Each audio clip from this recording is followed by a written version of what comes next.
Welcome to Left Undone, Incomplete Investigations. I'm Kathryn. Welcome to our channel, and it is growing, and I'm so happy about it, and thank you so much. If you are new here, please like, subscribe, ring the bell for notifications, because we are following the Lori Vallow Daybell case until we can't follow it anymore. We are going to be following it for quite some time because it's only getting weirder and crazier. Every single day, there's something new. So join us. I'm going to talk about a couple of the newest things that are out right now that happened this week. Today is May 7th, 2020. I'm Kathryn. Welcome to Left Undone.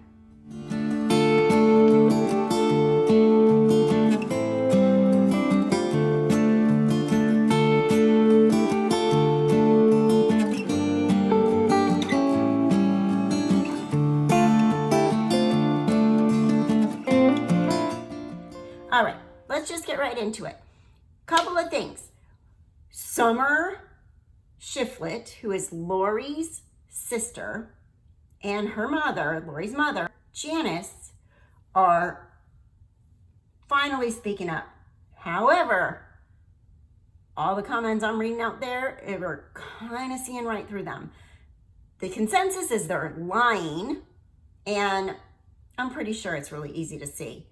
First of all, Summer's saying that she spoke to JJ on the phone, and Janice is saying they spoke to JJ on the phone on October 2nd.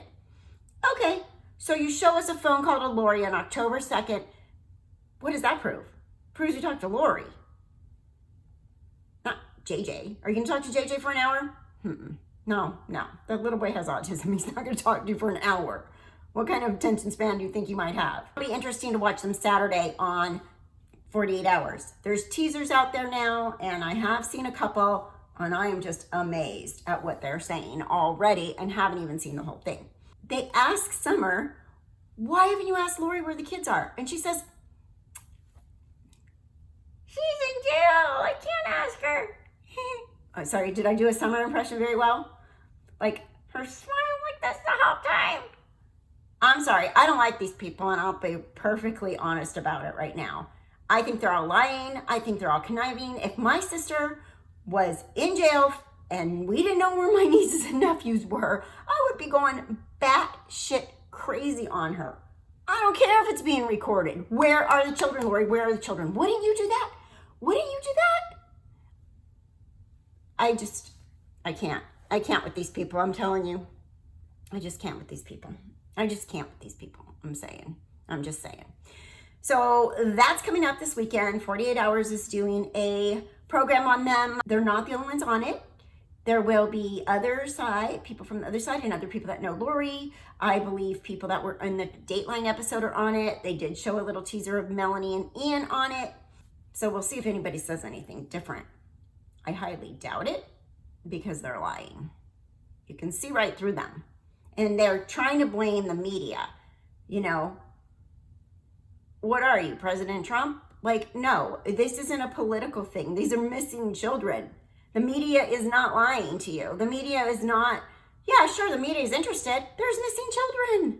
There's missing children. This isn't a media circus. This is people demanding to know where your children are, Lori and Chad.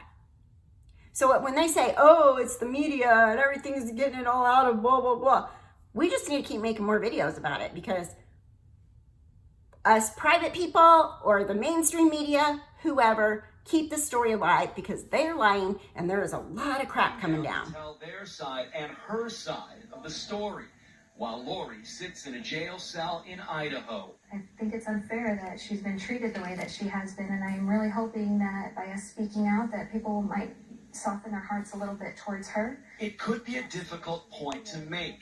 Lori Vallow is connected in some way to 3 different deaths, and her children disappeared in September. It's been devastating not to see Tylee and JJ in such a long time. We love them so much. And it's been devastating not to see Lori. Janice describes Lori as a doting and dedicated mother, JJ as sweet and smart, his sister Tylee as funny and a talented singer. According to the FBI, Tylee was last seen at the beginning of September at Yellowstone National Park. JJ was last seen on September 24th. But Summer says she spoke to JJ on the phone on October 1st, and she provided us with the phone records. She says the FBI is also wrong about Tylee. When's the last time you communicated with Tylee? August, before they moved, was the last time I saw her. And then I texted with her a couple times, but the last time I texted with her was September 24th on her birthday. And she responded and said, "Thank you, Sonny, love you. Happy birthday to you too." And that date is significant because the FBI says that she has not been seen since the beginning of September. Do you believe that that was Tylee who was texting you back? I don't really have any way to know. I like to believe that it is. Do they know where the children are today? Do they think Lori has a dark side or joined a cult? Janice, Summer, and Lori's niece, Melanie, answer all of our questions over the next 2 days. But we'll leave you with this for now. Is there any part of the dark recesses of your minds that say, maybe she cracked and maybe this is not going to end up well? We have gone through those scenarios probably 100 times. If something has happened to those children, it is not by her doing. So it's one thing for them to say they believe Lori Vallow. It's another thing for them to convince other people. And tomorrow night, we're going to hear the narrative that they lay out. Whether you believe it or not, it's going to be up to you. But we're going to let them explain the narrative. We're going to challenge them on it. That Lori is innocent and that the children are alive and well today. See, Jared, back to you guys. Morgan, can you give us a little of that now? Because nobody's seen these kids in about 8 months or so. So how can they possibly think the children are alive? How can they think Lori's innocent still? Yeah, that's really the gist of everything. And according to them, Lori was receiving threats. And that's what caused her to move to Idaho. And that's what caused her to put her children in hiding, still in hiding today. We're going to trace the source of those alleged threats tomorrow night and have those people explain. And we're going to really delve into this situation then. I tell you, it is a whole new aspect to this story. And again, you know, we're listening to one side here, so people at home are going to be able to make up their minds as to what they believe. And Morgan, at the beginning of your piece tonight, it sounded like there was a whole lot of people in that room. Can you explain who might have been in there? Yeah, not too many people. We were in a big ballroom. It was myself, our 2 crew members. It was Lori's mother, sister, their spouses, Lori's niece and nephew. I believe there was 1 or 2 other family members and 2 of their attorneys. So sounds like a lot of people, but really for a shoot like this, it wasn't. There weren't that many people around. However, it was really Lori Vallow's whole family, and we spent a lot of time getting to know them that day. Very interesting day to be a reporter. And that's why we're going to see these interviews. Summer Shiflet levied some pretty JANICE Cox and Summer Shiflet levied some pretty harsh accusations against Charles Vallow and his family. And so for that part of the story, we're going to go to Kim Powell with reaction from them. JJ's grandparents were pretty upset that after all this time, Lori Vallow's family is now speaking up. But as for the allegations that Kay was sending threatening emails to Lori, well, we have a copy of those emails, and you can decide for yourself. On August 10th, a month after Charles Vallow was killed at Lori Vallow's Chandler home in a so-called self-defense shooting, Kay Woodcock, his sister, sent this email to Lori, thanking her for letting them speak to JJ over FaceTime. She goes on to offer flying to Phoenix to spend time with JJ, maybe a trip to the zoo or an arcade. Kay never heard back. 15 days later, she sent another short email saying, "I'll do anything in order to see him." I was trying to keep reaching out to her. Please let me talk to JJ. Let us see JJ. Whatever it takes, let us see him. On September 18th, desperation was growing. By now, Lori, along with JJ and Tylee, moved to Rexburg, Idaho. Kay asked to see him for a weekend. She ends her email with, "Lori, what are you thinking? Are you even thinking?" And on October 14th, a final email is sent saying no need to cut him out of our lives. This situation can be managed civilly. Signed with please tell him we love him. She should have been worried more about being threatened by the police, because I know in every email I sent, I think I got ugly 1 or 2 times in those emails. After a little while, I'm like, come on, this is enough. Stop. And we need to see JJ. Lori's family also claims that they heard JJ on a phone call on October 1st and Tylee in late September, slightly off from the timeline that police have. Law enforcement is who I believe. The FBI is who I believe. Rexburg Police Department is who I believe. As far as what Summer and Janice said, totally irrelevant. It brings absolutely nothing to this case. Kay and Larry say they haven't heard from Lori's side of the family throughout the investigation and wonder, why now? You want to do something? Call us. Let's sit down. Let's have a meeting. Let's figure out where those kids are. Let's be adults. Yeah, please. The one question that Kay and Larry want answered is simple. Where are JJ and Tylee? They hope that Lori's family puts pressure on her so they can put an end to all of this. Kim Powell for Arizona's Family. Then the other teaser that showed up today, and I'll show you that, from the interview with Summy Shiflet and Mommy Dearest Janice, burns my butt. You asked Alex to go to the house that morning. Yes, I did. I asked Alex the day before Charles was coming if he would please go stay with Lori. What was your reaction when you heard what happened that morning? Shock. And I think they were in shock. I was in shock. I was very grateful also because I know that it would have had a very different outcome had Alex not been there. And I'm sad that that happened. I didn't want that to happen. I feel for his family. I understand what it feels like to lose a brother. It's not fun. And so I don't wish that on them by any means, but he was here with an agenda. He was here causing the trouble. She was not trying to go after him. He was here bugging her. First of all, Summer says that she told Alex to go stay with Lori that night, the night before Charles was killed, to protect her. She's like, I'm glad he did because we would have had a different outcome if he didn't. Well, hell yeah, we would have had a different outcome. Charles would still be fucking alive.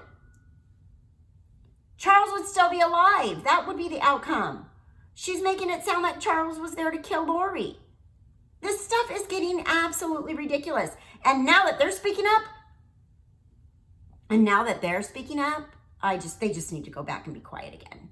Really, seriously. I mean, go ahead, keep telling us all this BS because we don't believe you. But oh my goodness, do you really think that the world is going to believe Lori Vallow needed protection from her husband who put her in this house that was coming to pick up JJ? Really? Not one person has said anything bad about Charles Vallow. Not one person. And you know what?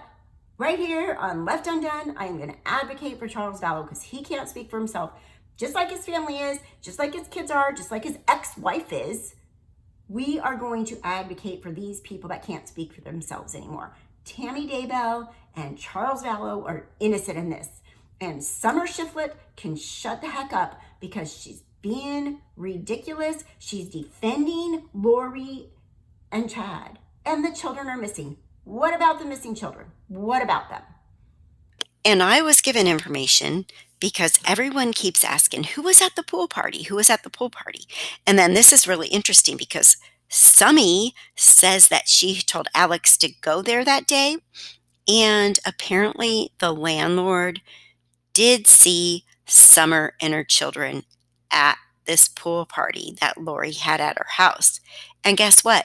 Summer has a pool at her house. She's owned her house since 2015. She has a pool there. So why would you come to the party at Lori's house where Charles was just killed that day? Chad Daybell sent a document to Lori. The FBI had this. And remember, again, we were told that the FBI had a lot of stuff from Chad. Apparently, Lori was Elena in a past life. She was the daughter of Jesus's half-brother, Judas. She married a man by the name of James the Just. Well, wouldn't you know that Chad says that he was James the Just in a previous life. So they're meant to be together, I guess. And all this wackadoodle belief system that they have, they're coming back together, I guess, so they have to kill off their spouses. I am so ready for this thing to get moving and get them arrested, like arrested for murder, because everything that's coming out more and more and more and more and more is not looking good for them. And we're getting tired of waiting. I'm getting tired of waiting. I know patience is a virtue, I know, but right now I'm not being a very patient person because these kids are still missing. Lori's not talking, and the only charges are against her, and Chad looks like he is a big freaking problem in this. This is significant because in Charles Vallow's divorce documents, he actually made reference to this. And it says, Lori says she was married to James the Just in a past life and also lived as Mary French, who was Joseph Smith Jr.'s natural grandmother. Mother also informed father that she is a translated being who cannot taste death, sent by God to lead the 144,000, which we've heard about over and over, but this is just getting a little more clear for us here, into the millennium. She's here to lead the 144,000 into the millennium, and she was married to James the Just in a past life. But what's interesting to me is all the LDS people I talk to do not believe in multiple probations. This is not an LDS belief at all. So I don't know how they can march into an LDS church, call themselves LDS, but go all the way to a different side of things that aren't even in line with the belief system. That makes no sense to me. That would be like me going into a Catholic church and hanging out there, but then going off and doing witchcraft, you know? The woman that Justin Lum interviews here has a PhD in Mormon fundamentalism. And she explains the belief in the multiple probations and how this could actually tell Lori and Chad that they belong together if they have these beliefs. So Lori believes that she is receiving spiritual revelations and visions to help to gather and prepare those chosen to live in the New Jerusalem after the Great War, as prophesied in the book of Revelations. So Lori thinks she's super duper important. She's so important that she was married to James the Just in a past life. She's also Mary French, who is a natural grandmother of Joseph Smith Jr., and she can't taste death. Exclusive details on the mother of two missing kids with Arizona ties who have not been seen since September. New documents from Lori Vallow's husband, Chad Daybell, uncovered while Vallow sits in an Idaho jail. Fox 10's Justin Lum has been all over this story since it first broke, and he's joining us live now from the FBI headquarters in Phoenix with this new information. Justin. Gary, these are religious documents sent from Chad to Lori that the FBI has had since January. So does Chandler and Gilbert Police. So does Rexburg Police in Idaho. Several attachments that may have influenced the mother of JJ and Tylee, who are still missing. In January 2020, the FBI received information linked to Lori Vallow. An email Fox 10 obtained from a special agent to colleagues reads, "Not sure if you all had seen these interesting documents that originated from Chad Daybell. To understand what we're about to show you, Christina Rossetti, who earned a PhD in Mormon fundamentalism, says there are groups of Mormon fundamentalists who believe in multiple probations, living several lives to reach exaltation. It's most often associated with Heber C. Kimball, who was one of Joseph Smith's apostles. And Heber C. Kimball taught the idea that if your spirit is not brought into subjugation in this probation or this estate or this life, for lack of a better word, then it could potentially have another chance. An attachment sent from Chad Daybell on January 22, 2019 lists Lori Vallow's alleged past lives, including Elena, the daughter of Judas, married to James the Just. It may sound strange, but documents say Chad Daybell believed he was once James the Just, married to Lori in a past life. Did this idea give Chad and Lori purpose? There's absolutely a doctrine enabling that they were meant to be together. I know that they were both married when they met each other initially, and so it does kind of underlie the belief that they were meant to be with each other. Both their spouses died within months of each other. Another document shows James and Elena had 7 kids, one of them JJ Vallow, Lori's son who's still missing, and Melanie Boudreau, her niece. Rossetti doesn't know Lori, but I ask how influential these teachings could have been. If you are someone that believes in multiple mortal probations, it would make sense that that would be powerful to see the people that you were in your past life.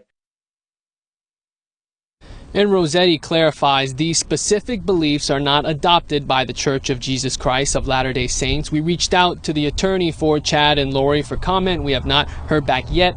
Coming up at 9, more from this email, this time details on JJ Vallow. Live in Phoenix, Justin Lum, Fox 10 News. Just translated being. We've heard all of this. You guys go back to the original zombie email that people made fun of, and all this crap was in there. All of it. And I'm going to tell you this again. That original email was first on Left Undone. And people on message boards made fun of it and called it a bunch of hokey pokey, weird, whatever, sure. And guess what? Everything in it has come true. I'm going to stop saying that because it still blows me away that it actually is. Because when I was reading it initially, I didn't even know what the heck. I was like, what? Okay, I'm putting it out there. Because it came from an extremely reliable source, as I've told you a million times. And all of it is coming together, which I'm glad the FBI is in on this, because I think it just means that more and more and more, we're getting closer and closer and closer. Exclusive tonight, details on the mother of 2 Chandler children who went missing after the family moved to Idaho. New documents from Lori Vallow's husband, Chad Daybell, have been uncovered. Justin Lum has been following this case closely from the beginning. He joins us live now with the details. Justin. Hey Mark, these documents are hard to absorb. We verified Chad Daybell's email address months ago, and what he sent to Lori Vallow says that she lived numerous lives. Now, her daughter Tylee isn't mentioned in this specific document, but her son JJ is. By looking at it, I wouldn't look at this as someone that kind of threw this together overnight. Christina Rossetti has a PhD in religious studies. She's currently writing a book based on Mormon fundamentalism. What she's analyzing for us are documents sent by Chad Daybell to Lori Vallow more than a year ago. The FBI obtained the email in January. A special agent confirms in a message to colleagues saying, interesting documents that originated from Chad Daybell. The document lists the past lives of Lori Vallow, including the one of Elena, daughter of Judas, married to James the Just. Sources tell me Chad believes he was James in his past life. Multiple probations, Rossetti explains, are a belief rooted in fundamental Mormonism. In traditional Mormonism, the Church of Jesus Christ of Latter-day Saints, they would say that you only have one. And when you die, you go to the spirit world. In a belief system that believes in multiple mortal probations, you can graduate through probations. Remember, Fox 10 uncovered Chad's rubric of judging light and dark spirits. Lori 4.3 light and her son JJ Vallow 4.2 light. His probations are broken down as well. A son of James and Elena. Later, Jonathan Elliott Edwards Jr., who Rossetti says wasn't Mormon. He's certainly not Mormon. He has no kind of connection to Mormonism, but he's a big name in the history of American religion, absolutely. 8 months after this email, JJ and his sister Tylee went missing after moving with Lori to Rexburg, Idaho, not far from Chad. Rossetti doesn't believe in calling his religious group a cult. Supposedly there are people that follow him, and so the assumption is that he has kind of started his own group. Where I would say it's not so much a new religious movement is that it still retains a lot of Mormonism in it. We did reach out to Mark Means for comment. He's the attorney for Lori and Chad. We have not gotten a response yet. Reporting live, Justin Lum, Fox 10 News. So as things happen, I'm going to bring you videos. This isn't a super long one. This is just straight to the point of the things that happened today. But I want to stay on top of this because I feel like it's really, really, really getting us somewhere. And don't forget, every Saturday morning at 10:30 a.m. we do a YouTube live. Here we talk about things, we talk about speculations and theories, and it's fun. So please join us on Saturday mornings. If you're not a subscriber, please subscribe, ring the bell so you'll get notifications when we go live and when I put out new videos. And I appreciate you all for being here. Stay safe, stay well, stay home for now. I'm Kathryn. Thank you for watching Left Undone Incomplete Investigations. See you soon.